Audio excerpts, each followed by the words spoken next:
Well, all right, y'all. All across the USC, Compton, Watts, Bay to LA, Pomona, California, from valley to valley, we represent that killer Cali.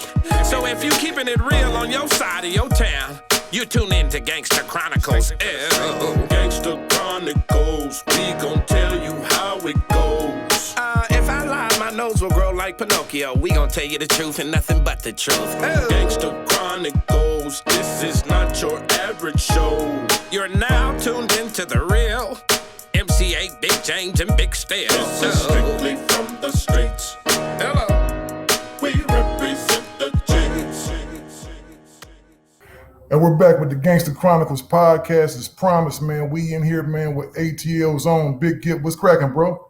How you doing, King? What's up? Oh, man, we glad to have you back up on this motherfucker, man. Oh, thank you, man. I see, man, we crystal clear tonight. Oh, for sure, yeah. And what I wanted to do, man, is like, because, you know, it being so many of you guys, you don't get a chance to ask all the questions that you really want to have because everything is pertaining to the group at that time. Mm-hmm. We had a lot of fans, and you know, hitting us up, man. Y'all got to get Big Gipp back in there because y'all done asked him about this, y'all done asked him about this, y'all ain't asked him about that. Mm-hmm. I said, okay, don't trip, we got you. Okay. So we gonna go back tonight, man. Probably ask you some stuff, man. Hopefully, ain't nobody else ever asked you before. Okay. We gonna go back to the basics, man. You being a kid, you were born in Atlanta, right? Yeah, born in Atlanta. Yeah, born and raised. You being the kid in Atlanta, man, what made you decide to pick up the microphone? What made me decide to pick up the microphone? Well, first of all, a guy moved to my neighborhood named Ray Murray. Ray Murray is also a member of Organized Noize. Shout out to Ray. Ray Murray. So when Ray Murray moved to my neighborhood, Ray Murray was the first person to show me a drum machine. At the same time in my neighborhood, it was a lady named Jean Carn. During the 70s, she had a song called Closer Than Close. Mm-hmm. Well, she stayed on the back street in my neighborhood. Her son was my friend. His name was Joseph Carn. Mm-hmm. From there, the first time I went over to his house, it was 5 guys playing in her driveway. They were playing basketball. Mm-hmm. And I asked my friend, I said, Joe, who is that? And he turned around and told me, he said, that's New Edition. They opening up for my mom in the islands. Oh, wow. That was the first time that I saw and I met a group. From there, that lady started taking me to shows. Mm-hmm. Peebo Bryson was her cousin. I met Peebo Bryson at her house. Mm-hmm. I met Stevie Wonder at her house. From there, she started taking me to the shows with her. I remember one time she said, yo, I'm going to take you to my daughter. She had a younger daughter named Miriam. Mm-hmm. She said, Miriam's having a birthday party. Can you go? I went with them that night, and she had a birthday at the Fulton County Stadium. The people that she had the birthday party with was Jackson 5.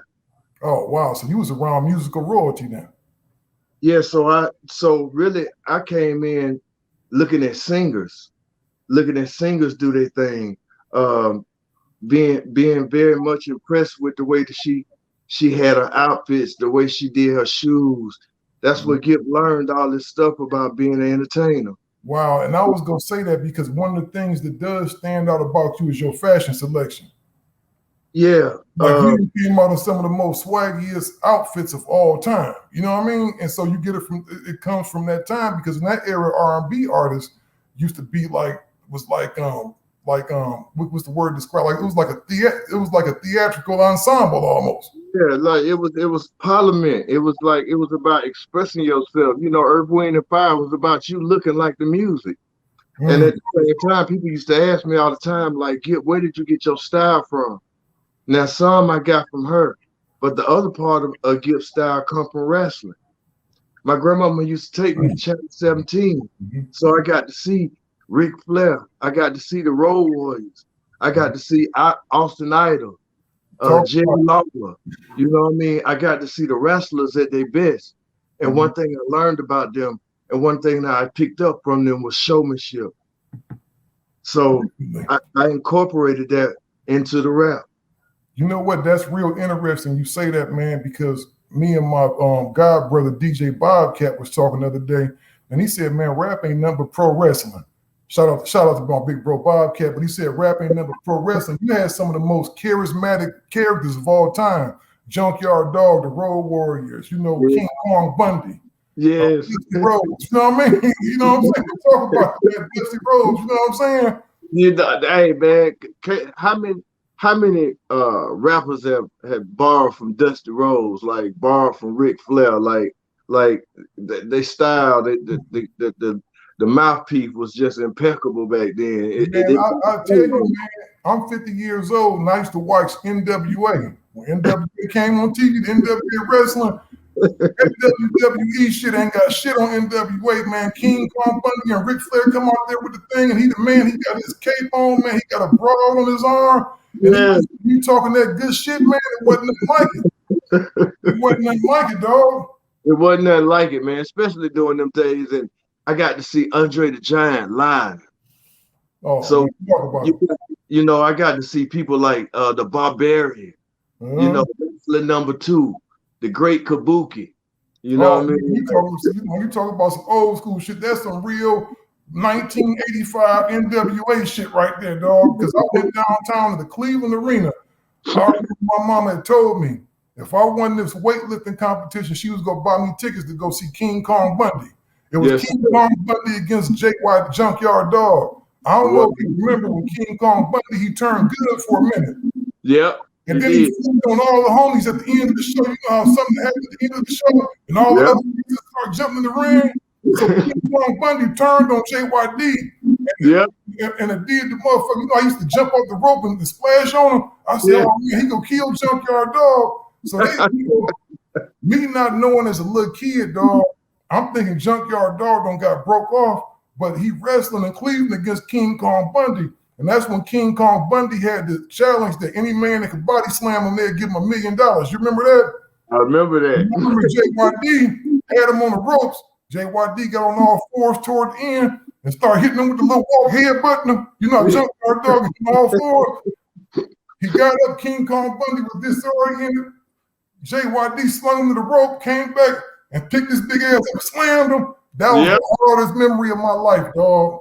And when he bounced, the JYD used to bounce with it. Yeah, he was, man. And so, you know, I could definitely, man, it all makes sense now, man, because a lot of people, that was the number one question. Where did you get your fashion sense from? And it makes sense now. Yeah. Being around that R&B scene, the lady that molded you, and you was around stars. So that's where your star power, and you learn how to show, project your charisma. That's where you get it from. That's where I get it from. This lady named Jean Carn, and she gave us everything. She was the first person to buy us equipment. You know, she put a studio in her house for her son. I mean, when the first person that we performed for was Brian Reed for LaFace Records when they first got to town. And, you know, from them, it was just like we just put our work in, man, until it came around to it was our time to go. Oh, for sure. So let me keep on going with this. You said a member of the Dungeon family had brought you in already. Did you know the other group members at this time? Did you already know them? Yeah. Me, Timo, and Cujo, we all went to school together at Mays High School. CeeLo had dropped out in the 9th grade, but we always knew Lo. We knew Lo because Lo was always hanging with the older cats. So, you know, like I remember one day, I went over to Southwest Atlanta and Cujo Goody was just him and Lo battle. And from that time, I seen Lo step back and start singing. And that was the first time I ever seen anybody do anything like that. So I ran back to Organized Noize and I said, yo, bro, it's this little dude on the west side, man. He sing and rap. I ain't never seen nothing like it before. And that week, they brought Lo to the dungeon. Outkast was already there.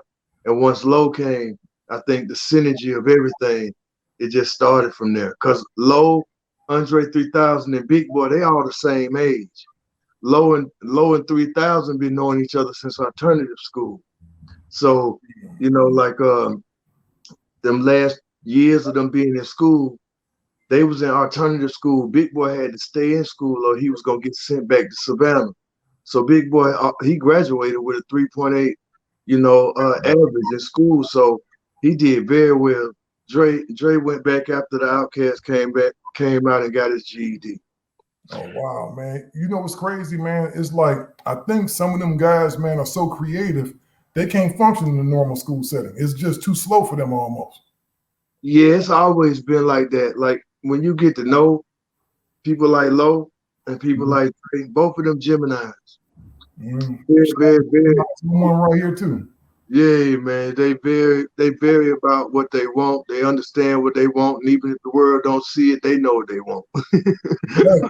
We some hard-headed motherfuckers. Sure. So me being a Taurus, I understand them very much, and it was great to just watch them learn. It was great to watch them turn into what they turned into. It was like one day we got a call from Rico. He said, "Yo, bring Yoda up to my job, man. These two kids coming over. My sisters told me about it to go to Tri-Cities. I want to play some music, see if they good enough." It happened to be Twan and Dre.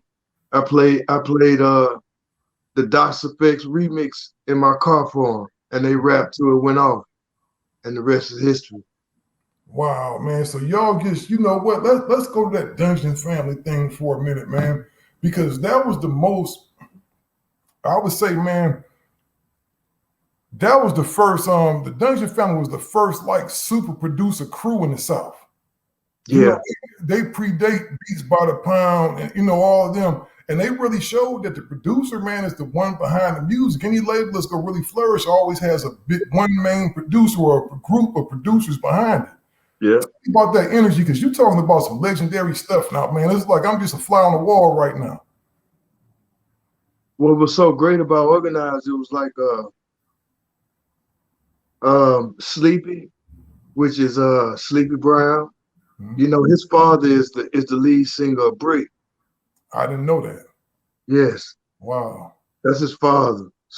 So you got to understand that from his father being the lead singer of Brick, me coming from Gene Khan's tree, and Rico being the equivalent of what Puff Daddy is in the South. Rico always been a street cat. Rico was driving his own school to middle school. He always had his own car. He always had his own money. So it's like Rico always been our leader in that sense. He was the one that Big Rube bought the first drum machine. Rico got us the Dungeon, and then he moved 25 guys in with his mama and his two sisters. And the music never stopped until we got a deal. And that's crazy. And how long was that process? At least from 1991 to 94. He was working. A lot of and all the original people stayed the course that was there from the beginning to the end, huh? Yeah. Like all of us been together since we've been kids. That's dope, man. That's dope. I think that's the difference between Dungeon family and everybody else. Everybody else came in the industry. They were put together. We came together. Yeah, it was more organic.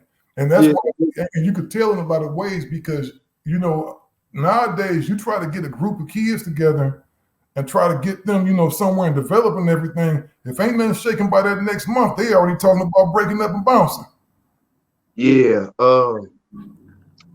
That's I think that's the world we live in. Everybody got ADD. They ain't got no time for nothing. But during that time, our heroes was Scarface. Our heroes were Ghetto Boys. Our heroes. While we was doing the Outkast first album, we were listening to 8Ball and MJG, Crumbs the Bricks album, and we would listen to Big Mike, So Serious. Oh, Big Mike, man, not to cut you off, dog. Big Mike got one of the most slammingest Southern classics ever. Because you got to remember, he had the perfect setup because I heard him when I was playing ball in school with the Convicts when he was with Lord 3-2. Yeah. So I was like, who is this dude? Because he always had like that little stutter step flow to him. It was just different than anything else that was out, especially coming from the South at that time, Yeah. So when he became, and I love Willie D to death. Will, don't put hands on me, dog, when you see me. I was nervous when Willie D left the Ghetto Boys. When he took Willie D's place in the Ghetto Boys, I said, "Oh man, he giving Face a run for his money." Yeah, yeah. I really do think that album he came in, he filled in for Willie D. He stepped up and he took that piece and he ran with it. You know, he was a great addition to Ghetto Boys at that time. You know, exactly. And not to go divert too much off a bunch of music, man.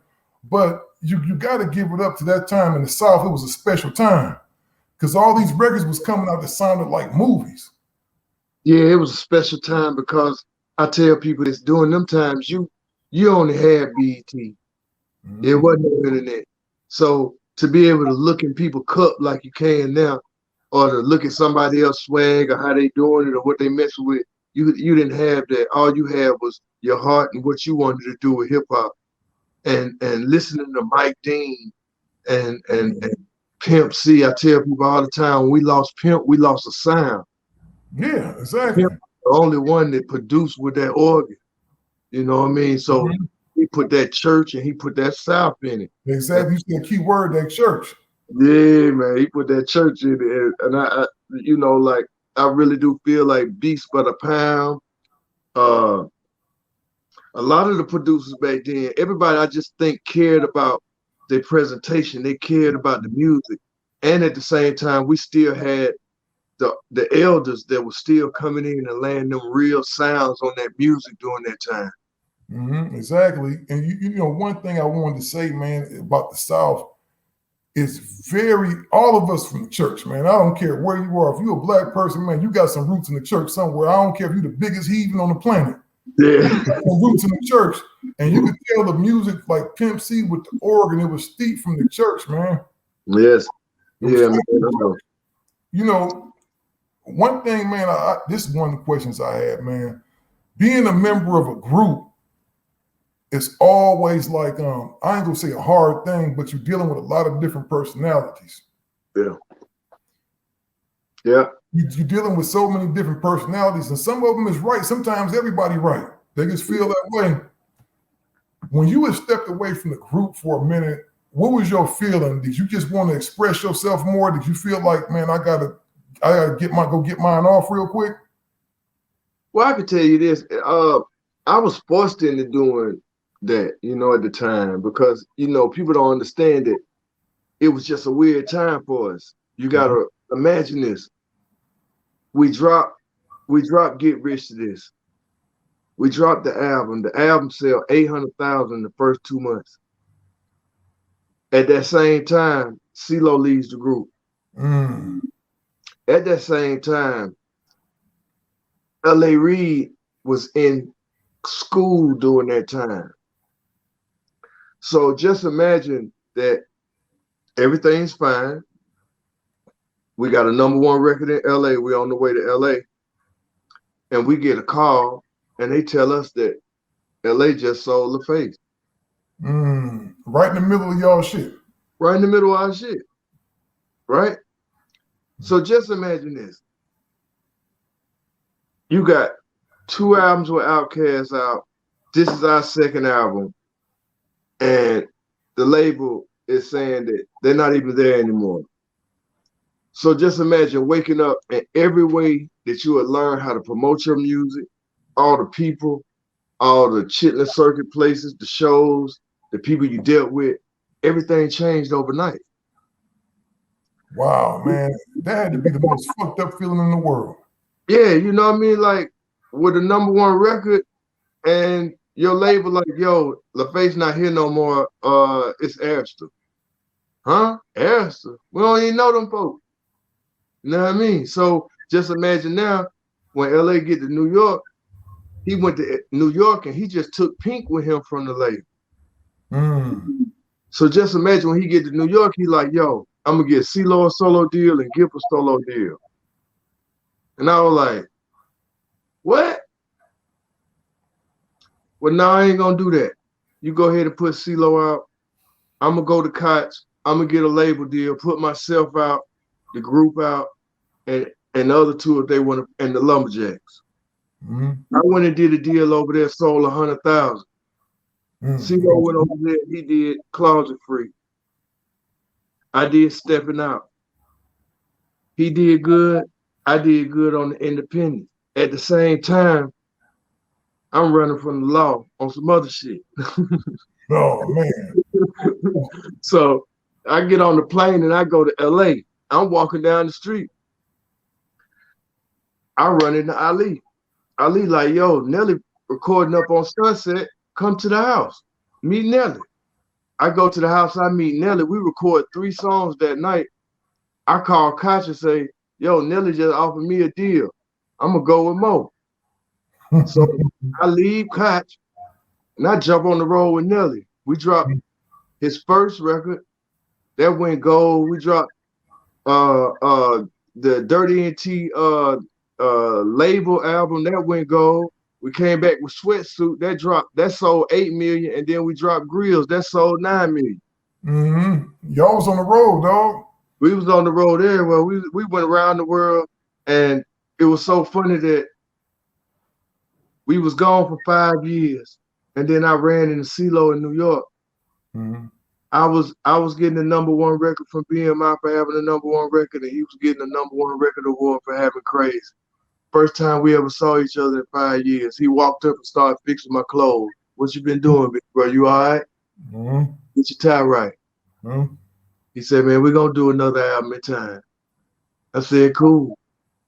Shit, next thing I know, shit, he called me and was like, yo, I want you to come overseas with me. I went and lived overseas with him.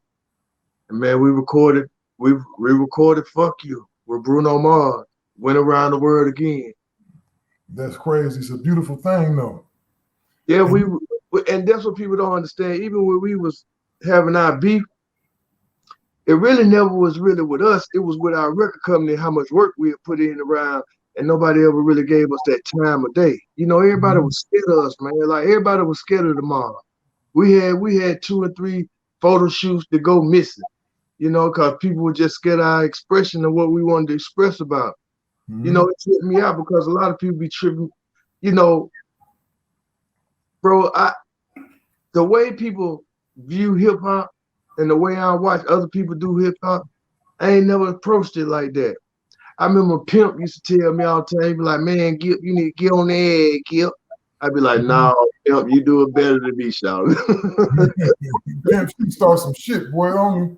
Yeah. You know, he be ready to get you going. I'm like, no, I can't do that, shout. I represent something else. And you got to understand that time change of where Goody Mob, and then here come Master P, here come Cash Money. Things were changing. And it got a little bit, you know what, and this ain't no knock to them, it got real ignorant. It got real like, and it was almost like a ploy, man, like a setup.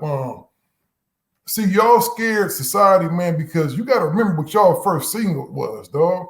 Don't nobody come out with a first single called Cell Therapy, man, where they just really telling the truth and talking about the stuff that's going on in the world and all the secret codes and stuff like that. You know, that scared them white folks, dog. We were never their friend. And when street rap started beating what we knew was at another level, we knew that it wasn't about what we wanted. It was about what the system wanted at the time, you know? And you know, I sit back and I watch stuff and I'd be like, wow, they'll make this type of music very popular. But as you see during that time, they all turned their back on it. They never rewarded him. They never, because they knew that was something that that it was changing the spectrum of what we were doing. We were trying to put an intelligent rapper thing, and then it was like they were going that way to bring the mentality back down. You know what I mean? Yeah, because you know, and you got to look at this, man. I truly believe, man, that music affects our mood and the way we move and everything in society. It went from being about the hustler to being about the fiend. Yeah. And if you notice that around the same time, you started getting more songs about people drinking the promethazine, popping pills, and now it's at an all-time high. I'm just waiting for the song. People come out and talk about shooting up heroin. I'm waiting for it. I mean, that's already there. That's Percocet. Yeah, exactly. You know, Percocet and that promethazine, that lean and stuff is killing a whole bunch of people, man. But what y'all represented intelligence, man, at a time that it was needed, man, because y'all was a strong representation for the South. And at one time, it could be debatable that the South had the best lyricists coming from down that way. Yeah, and you got to think about it, man. Like, we kept hitting them folk since '94. We kept hitting them folk every year. If it wasn't us, it was Outkast. We hit them folk for 10 years straight. They could not. It wasn't nothing they could do. You know what I mean? And I'm talking about with the intel. Well, our first tour was the Roots and the Fugees. If you was to put us on a scale, they been gone. The Roots been on TV. Man, I've been out here in the mud since '94, man. They ain't never like me.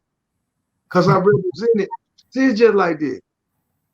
Everything that everybody look at these other people for right now and say, ooh, they so dope. They just that and the other. It's like, we were saying that shit 20 years ago. What? Because folks can say they got some money now to attach it to, but the message was still the same. So when you attach the money to it, then you can listen. But then again, hey man, even the ones they give the money to, they don't run nothing. They so far away from reality, man. They ain't been to the corner store by themselves for 20 years. So we don't know what the average person out here going through. They don't.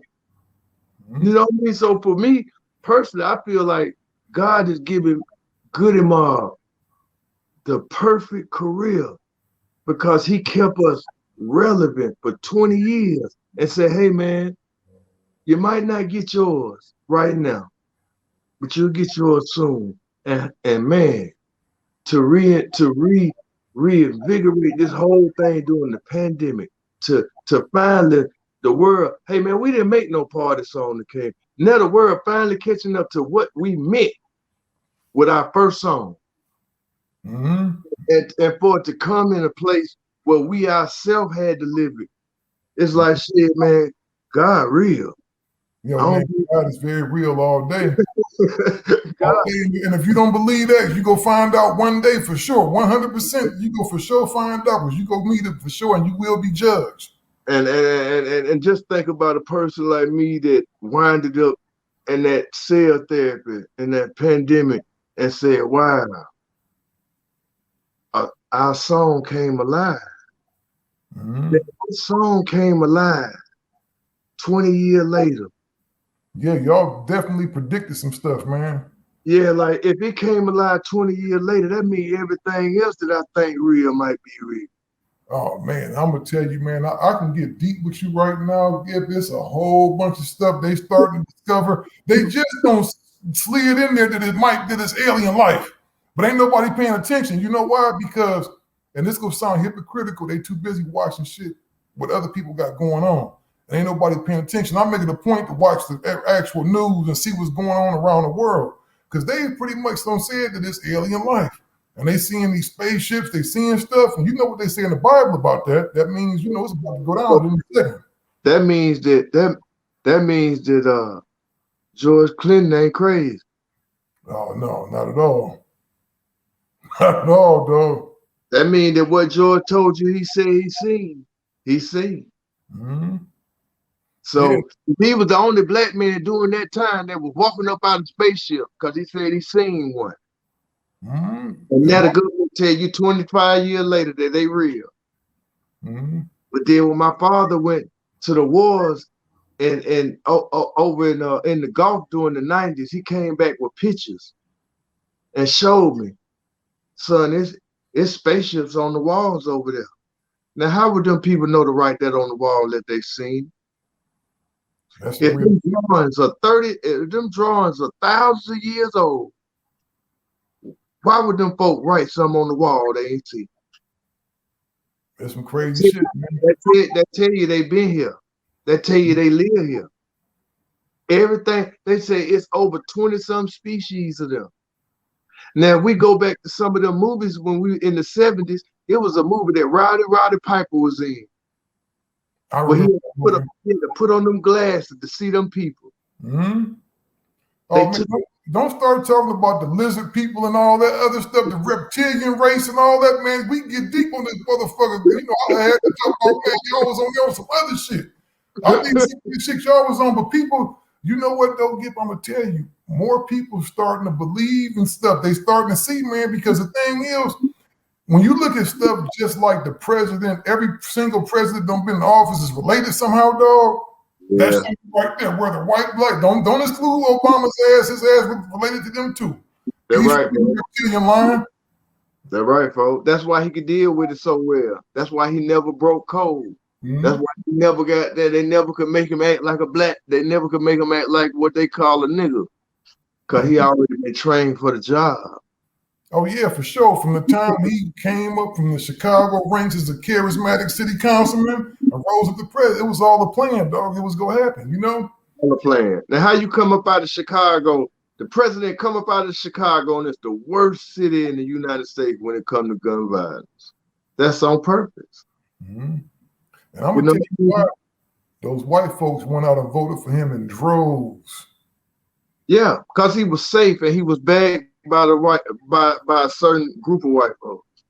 You know what I mean? So with that being said, he was safe and he was a person that they deemed safe.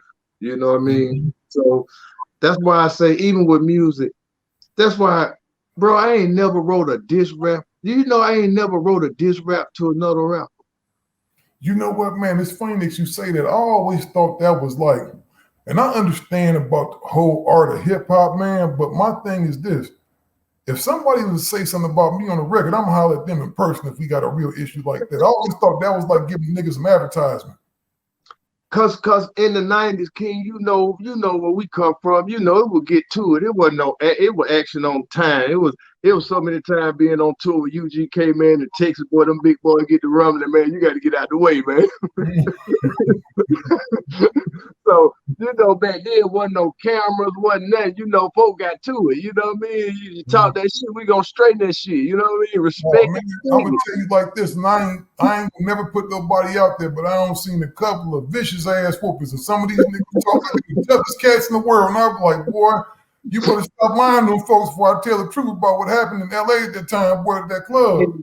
I be tripping about a lot of that, King, when I really be fine, and I be like, man, a lot of the folks be talking about they gangsters. There's so many stores that they ain't got rag tagged and put over folk heads, slammed. And I just be like, man, hey, man, let me tell you, they ain't touched Goody Mob since we been in the game, man. It ain't been no motherfucking extortion. It ain't been nothing. Anybody who was supposed to be the head motherfucker during that time, Gipp went and sat with him and looked them straight in the eye like, man, it ain't no hoe over here, man. Ain't no hoe. You know what I mean? So I look at a lot of things now like these kids they killing over nothing. Oh man, they killing over nothing, man. And I'm gonna tell you like this: the biggest thing, and this is what I always told my kids. I said, listen, the bully's mouth bleeds just like yours do. That's right, man. Never let no man take your heart. Never let no man treat you like you squat the peak because he bleeds just like you do.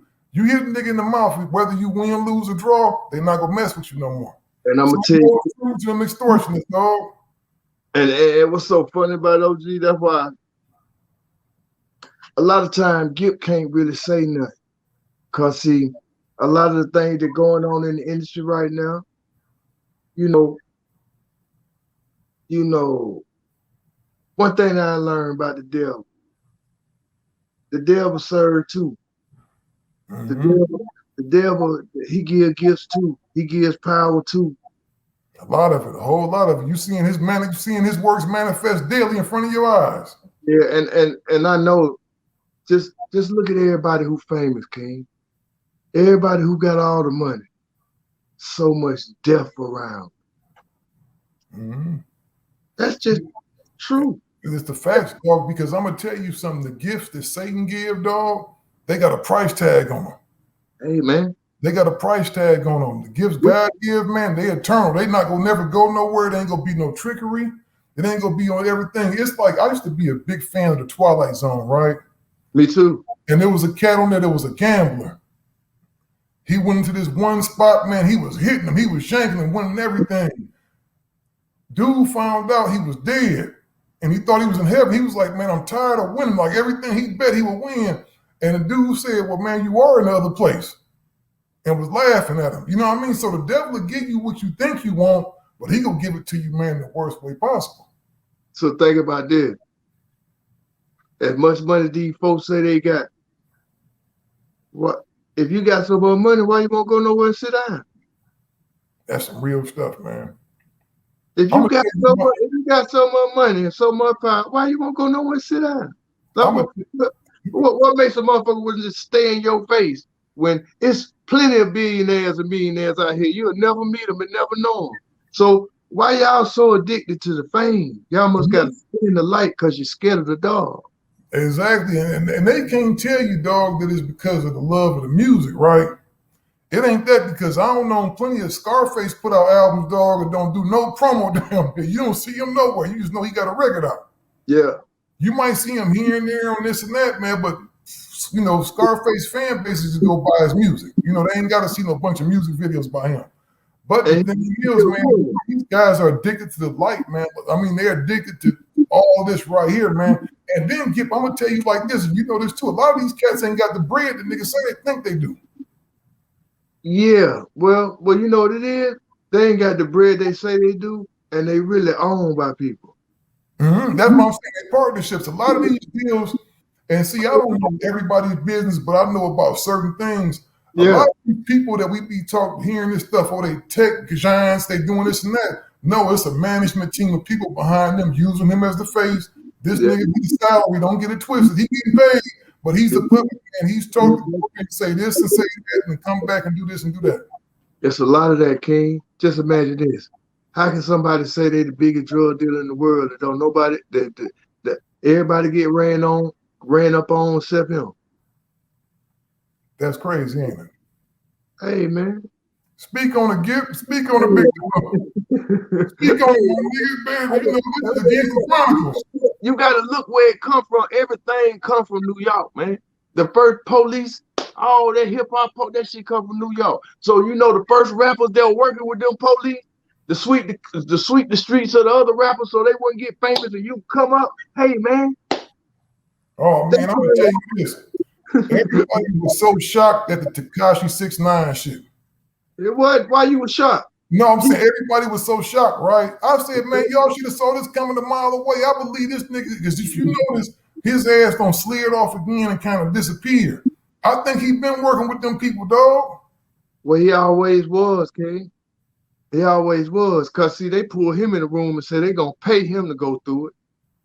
Mm-hmm. You ever seen somebody go through jail and act like they got them in there, goddamn going to college? He went in there, motherfucker, like he was at the resort. He got it broad. He buying cars. What motherfucker can buy a car from the federal pen? And he had a plan. And I'm going to tell you this, and I told somebody this, and they got mad. Shout out to my partner, Glasses Malone. I said, man, this nigga's gonna come out and still sell records and still do what he did, because don't nobody give a fuck about no codes, no shit. And that nigga came out, and that's the first thing the little kids said, oh, we don't care. He told because he had to. He should have told. And I said, oh my God, it's over with for niggas like us. Yeah, but at the same time, too, this is what you gotta look at, too. He was blew up on the internet. He was blew up on YouTube. Who controlled YouTube? Oh, man. We already know what time it is, dog. I'm cut in. Okay, so I go to jail. I got whole stories on TMZ for a whole year. A person sitting in jail. How do a motherfucker get news articles while you sitting in the federal pen, but they doing good news articles for you on TMZ? Keep press up, keep your name in the press. Come on, man. Can't nobody like me do that kind of stuff. No, not at all. They won't allow it. So at the end of the day, you already know he controlled. He on the team. They just had to make him look like ain't nobody with him. He's on. Let me ask you this. If you think about it, Tekashi, it ain't been one record company exec nowhere around him to connect him with somebody. That's the reason why you know he's somebody big. Well, I'm gonna tell you this. You know what they did? You know, the person that owns Universal Music, His son is his, you know what I'm saying? So I'm not talking about like he's at another level. You know, Universal Music, I think they control something like 85% of the world's music or some shit like that. Yeah. So he's not dealing with no little sub label. He's dealing with the top motherfuckers at the top of that motherfucker. And at the time, you got to look at it like this. They look at him. First of all, they looked at him like a commodity. They looked at him like, wow, the little cat from Brooklyn crunked this energy up. But they put him right in jail. With him, they sat back and said, he the right color. He the right color where you could take this man and destroy every street code with him. Because at the end of the day, you can always say he ain't built like that. He was just playing a role.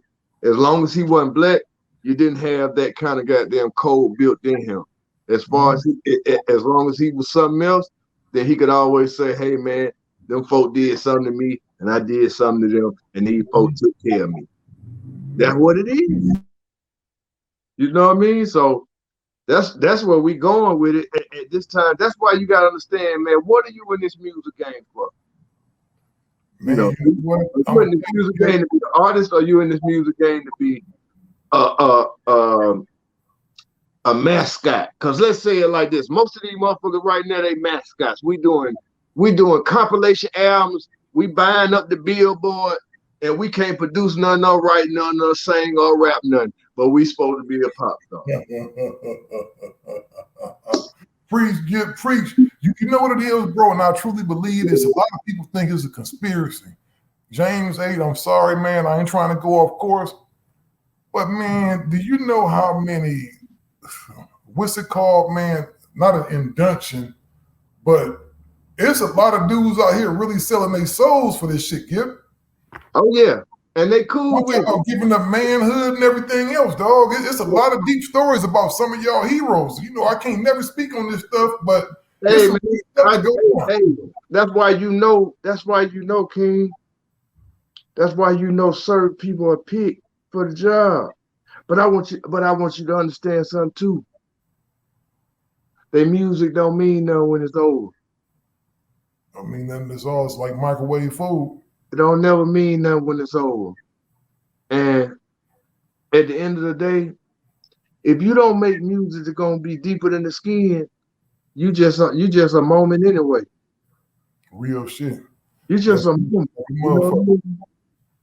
So you know, like when Rico said, "Hey man, we gonna record y'all first album in Curtis Mayfield house," I knew that once that man started walking and start riding up in that wheelchair and looking off in that studio, we knew we had somebody to impress. We had to impress him. So y'all actually recorded in Curtis Mayfield's crib? In his house. You know, man, can I tell you something? Curtis Mayfield is my most favorite artist of all time. Like over everybody, over every rapper, over every R&B dude, Curtis Mayfield is my guy. Right, man. He took me in his room and he showed me the original recordings of Superfly. He had them all on his wall. And then he took me into his closet. He said, "Gipp, get that sweatsuit right there. I want you to have that. That's the sweatsuit I wore on Soul Food cover." Oh man. For real? That's Curtis Mayfield's sweatsuit he gave to me. That's crazy, man. So you don't been around just, you know what, King, you blessed, man. You've been around some of, you know, not just hip hop royalty, man, but music royalty, period. You know, Curtis Mayfield, man, just to the way you came in the game, man. I don't want to like divert nothing, man, but I want to take it somewhere because I really feel like the music y'all made was so original. Didn't nobody know how to, like, to me, y'all had a sound that was almost like from outer space or some shit. Yeah, it was great because it made it where Curtis told us, say, you know you great when the music industry can't duplicate you. That's some real shit, man. He said, think about my era, Gipp. There wasn't no copies. You had to be great. You had to be great. It was different, man. There was a certain time in hip hop, because I know people always talk about they golden era, and I hate when they just specify the golden era to one region. But it was a time in the 90s, man, where everything that was coming out was different. It had some substance to it, dog, and it was great shit. It was just great. They killed that because they couldn't duplicate it. They couldn't duplicate it, so they killed it. You know what I mean? They still controlled it from up top. At the same time, that's why when they run them lists off talking about this man, that man, look, man, them four had one album, man. Get out of here, man. Them four had one album, man. Them four you talking about? That man now probably had a consecutive album, but buddy that he ain't lived long enough, and buddy that he had one album. That's but hey, man, when you put our albums up against everybody, y'all say great. Man, we smoked all y'all top 10, man. Come on, man. I can't do platinum and pop records way before Jay got to the S to the Izzo. Bro, we talking about Miss Jackson. We talking about Bonzo Baghdad. We talking about pop records now. You had one. Rest of them were rap records. Them boys kept dropping pop record after pop record after pop record. Yeah, they was being killed. They wasn't just in the rap charts. They was on the music charts. They was beating country and western albums. They was beating Britney Spears' ass. Right, bro. So I when they be talking about all that shit, I be like, man, we don't even rap like that. So to say that they the best, okay, up there, but down here you're not even on the list. Down here is face. Down here is face, baby. You know what I mean? Then we can go. Then you can talk about something else. You know what I mean? But in the South, bro, it's face. That's my era. Anything came out during that time, I look at as my peer. Mm-hmm. I didn't listen to Dope Boy rap. If you did Dope Boy rap, I didn't buy your Dope Boy rap because I had my own bomb and I had my own Cadillac when I came in the game with 6 coats sitting on bowls, man. Y'all boy didn't even have cars, huh? We were doing that at 16, man. I was doing that at 16, man, but way before we got in the rap game. Y'all didn't get no cars till you got in the rap game. So we come from a different place anyway, man. Like, yeah, for sure. But, some of them dope boy rappers, bro, is fantasies. They, that's a fantasy of theirs. Man, hey, how we came up, our dope boy were overalls and pickup trucks, man. You ain't even see the money. You ain't even see nothing clean, bro, but a big old knot, man. Yeah, big old knot in their pocket, a big ass knot in their pocket, that green, that white. They ain't even talk to nobody. They come through Big Mama house, slap everybody out with a dub and keep going, man. And keep on pushing. Let me ask you this, man, because it was a lot of hater shit. Now I ain't gonna be politically correct or nothing. There was a lot of hater shit that used to go on back in the day, right? It going on now. You see it? You going on now. You do verses and you don't got nothing from the side. Man, come on, man. Oh man, I'm gonna tell you something that's deep. It was a versus set up, dog, with it was a versus set up with Crazy Bone and DJ Paul was gonna do one. Represent 3 6 Mafia against Bone Thugs Harmony. Would have been crazy, right? Guess what? Paul and Crazy was gonna do it on their own and then start picking up some momentum. Next thing you know, versus call them, oh, y'all should wait. We do it on versus. You know what never happened? Yeah, that's how they do it. That's how they do it. They throw it out. Can you imagine how hard? Because see, there's certain groups from the Midwest and South that they just want to write off the history. They just want to write them off. You got Goody Mob, you got Bone Thugs, you got 3 6 Mafia. Yeah. You know what I'm saying? You got great groups, dog. Ball and Jay. Mm-hmm. You trying to write Luke Skywalker out the picture? Exactly. MJG. It's like when you go back to Atlanta during that time, bro, we had Usher, TLC, Escape. Come on, bro. Y'all didn't even have no R&B groups. Jodeci from North Carolina. Tell them about it. They from the South. They were not from New York. Jodeci from down here. Then when you look at anywhere else, man, it was the West Coast. It was Texas. Yeah, it was other places. So tell me with this. This is the perfect setup. It's 1995. You sitting in the Source Awards, right? Yeah. You can tell there's tension when you watch it on TV, but they're not really showing what the crowd is doing. They just making the artists look like they starting some shit kind of, right? So Dre 3000 looked like he was upset, and he went up to the South, got something to say. What was going on in the audience that day, dog? It was so, man, I tell people, man, what people got to realize is that year was the year, I think, that everybody got to see each other in the flesh. I think people had seen the West Coast on TV. They seen Snoop. They seen everybody on TV, but they ain't smelt their cologne. You know what I mean? They seen goddamn Big Mike. They seen all that shit on BET, but they ain't see it till they got up there to that night. And I think when we got into that night, that shit felt like being in the prison yard. It felt like going out on the prison yard, and it's like, hey man, everybody in their car. Everybody in their car. And it was like that. It was so much tension you could cut it with a knife, man. I'm talking about, because they started the show with the Death Row. When they started the show with Death Row, it just put it in the air. It put it in the air.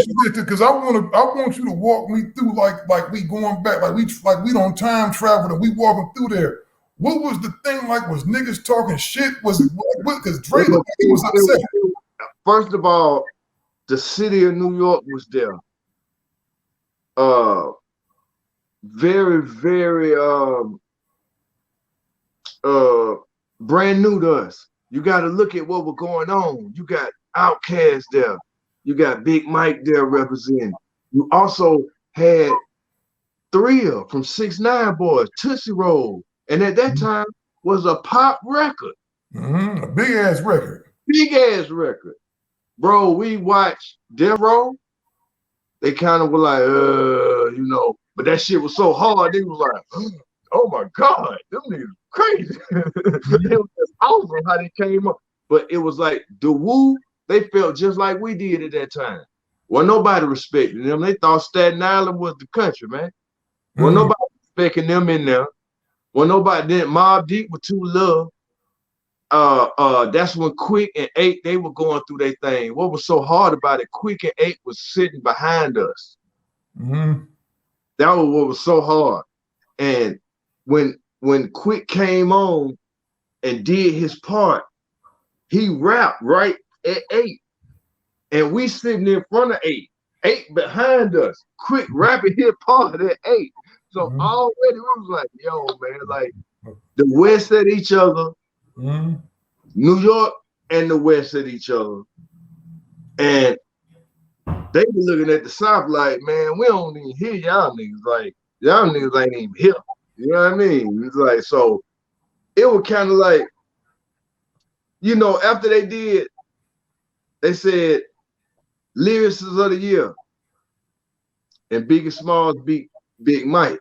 I was kind of like, oh no, all the Southern niggas sitting around like, oh no, boy. Oh no, pimp. I think that's bullshit.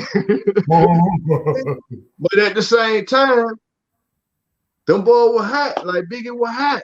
Like that was the first time, he jumped up there and did his thing. And our thing was like, where was Craig Mack at? You know what I mean? Like it was so much going on that night. I remember us walking out that building and seeing Corrupt out there rapping against all them folk on that corner. He said he did that. He did that for the West that night. He went out there and said, hey man, anybody out here want some? Bring it on, cuz. Yeah, he was out there serving niggas. Hey man, Rupp went to serve the niggas out there, man. Like any well-known niggas, any niggas that was on step up?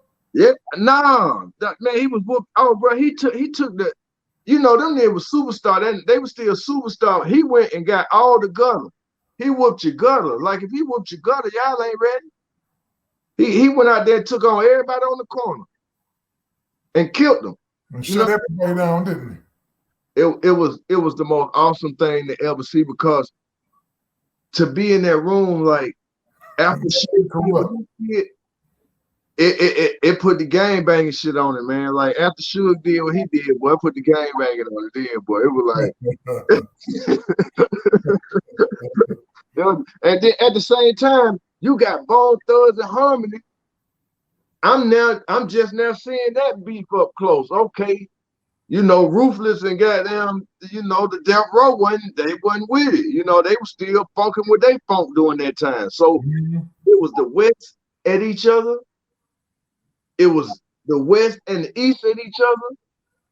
And it was the South sitting there feeling like we ain't even got them getting recognized for nothing we doing. So you got to remember, once we came back home with a chip on our shoulder. Like, okay. What y'all for damn sure did do, bro.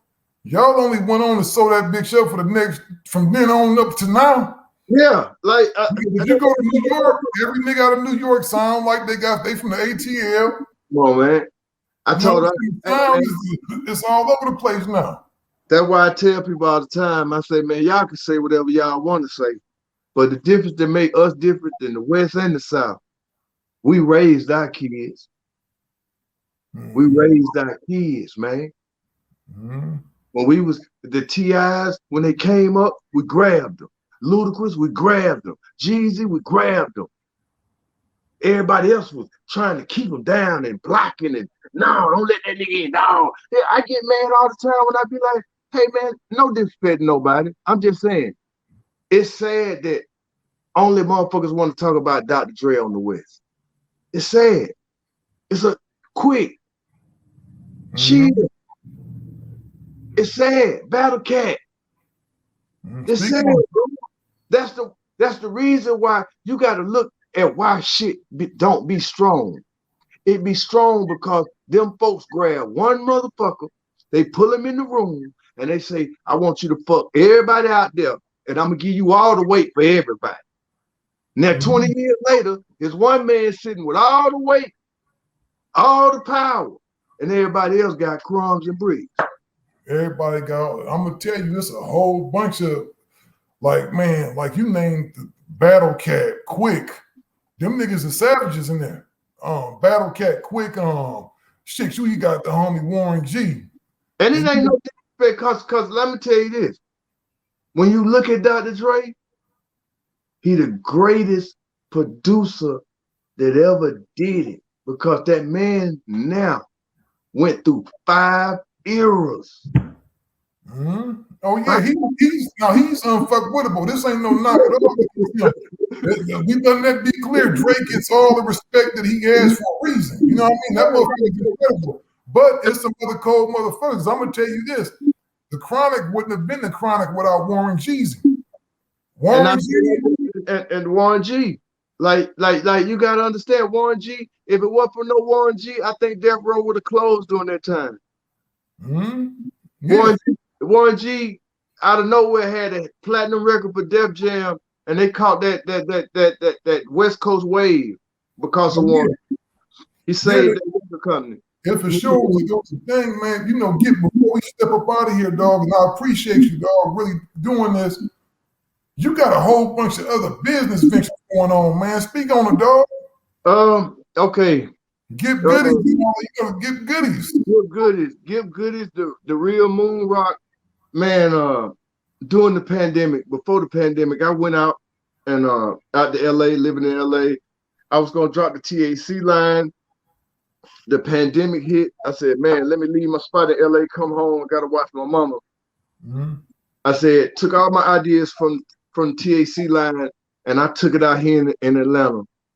And man, in 5 months, man, we're in like 18 spots. No, we're in almost 40 stores now. I have a store down in Columbus that I just opened up since January. Been doing excellent. About to open up another store in Columbus, and we're about to open up the Gipp Goodies Superstore downtown Atlanta. That's 6,000 square feet. I'm gonna have a store on the bottom. On the middle part, we're doing manufacturing and white labeling for anybody want to get in the cannabis business, want to get in the CBD business, any kind of product I can produce for you right here in Atlanta. And then on the ceiling, we're gonna open up a club. So that's gonna be off the hook, man. So let me ask you this: is the trees legal in Atlanta yet? Yeah, hemp is here, man. Hemp is here, and they already growing in Atlanta, but it's gonna be at least another year or two before they let them turn that thing into THC. You know, we are in the dirty South, and these folks got to have their own Bible Belt. Yeah, man, they got to have turn around because you know what, dog? All of them is back there. They kids smoking weed and doing all kind of shit too. They smoking weed their damn self, but going out saying some other shit when they in public. I got a lot of customers. And one thing I want to let everybody know: I started the whole thing, and it's dedicated to my father. My father had cancer. He left me about 2 years ago, and I started treating him with this stuff. It started making him feel better. I knew if I had caught him a little bit before he started taking all them pills, I probably would have been able to back him all the way up out of it. So it gave me another purpose when I lost my old man, man. It made me feel like I maybe couldn't have saved him, but I could save somebody else. So with that, man, I dedicate the rest of my life to trying to just help people live better and have a wellness with their health. Because as you see, man, this pandemic, these shots, hey man, the three-headed dragon is alive and well, man. Oh, for real, man. That's some real shit. You know, watch everybody. Everybody ain't buying these $200 million boats for nothing. Everybody, the super rich is gonna live on the water, and they're gonna continue to have the lockdown and these viruses. So prepare yourself. And I would tell anybody this. Hey man, first thing you need to do, survival kit. You need to get you a generator for your house. Real shit. You need to get you a generator for your house. You also need, if you can, get you store water. Another thing is you gotta also understand this. Learn how to teach yourself to live off the grid. Gipp came up in the country. Gipp I know how to hunt wild hogs. I know how to hunt deer. I know how to hunt rabbits, coons. Hey, if the power go out tonight, man, Gipp know how to survive. Daddy was a soldier, so I would tell everybody, man, learn how to survive without power, because it's gonna be more lockdowns and it's gonna be more viruses. This is just the beginning.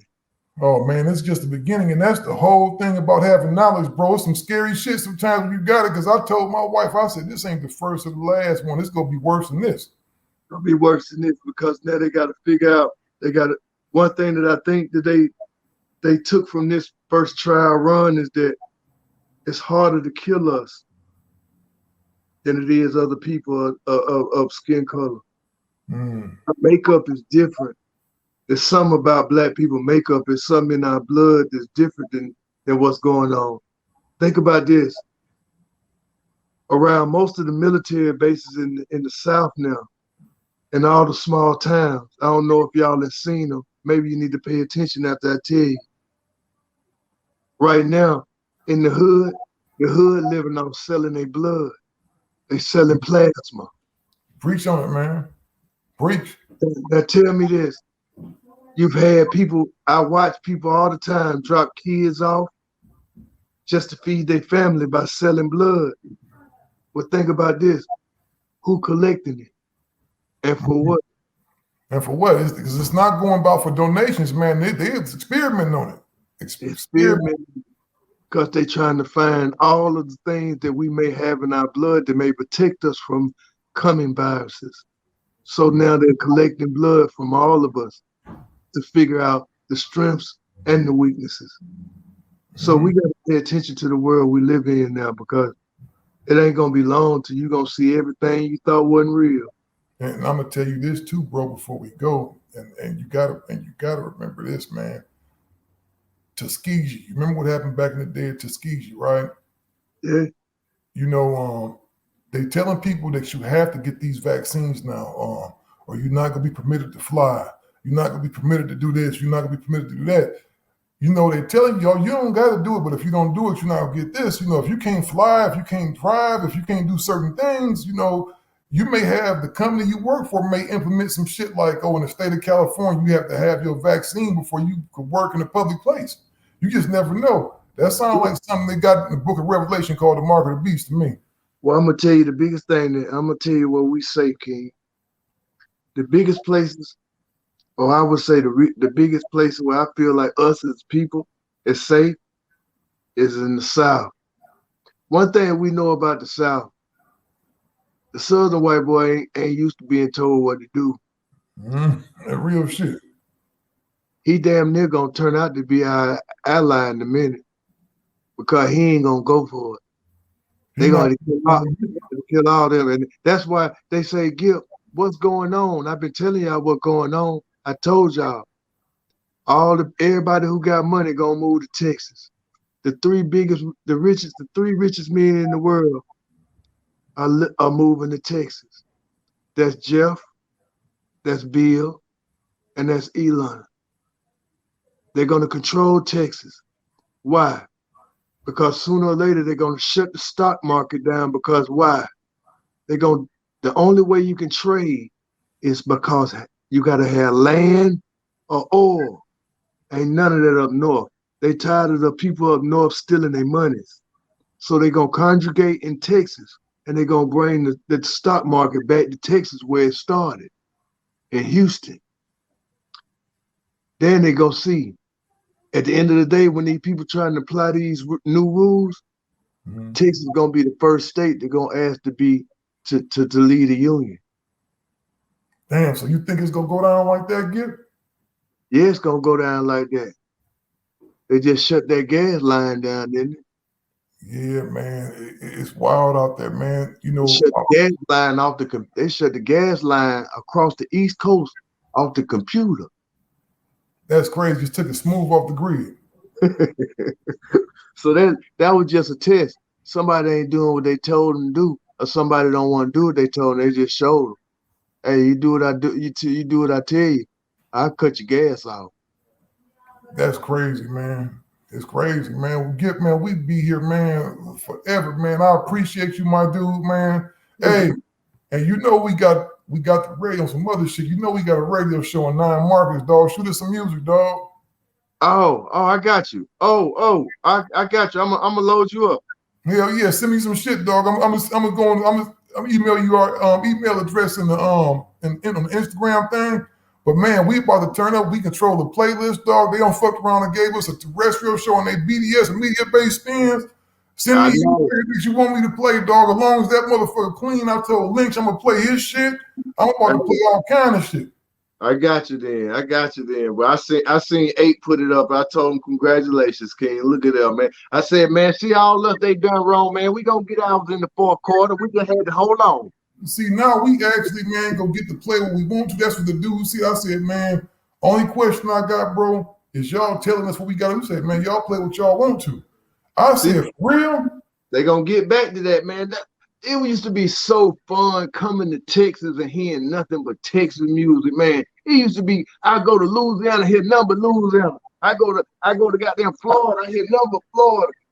It's so lame that we all listen to the same songs. It used to be so dope to go to Texas and hear all like Zero, man. Like, man, come on, man. Like, hell yeah, that's how it should be, man. But the way we gonna do it, dog, we gonna play all the records that's big out here, that's been big, that's just hot ass records.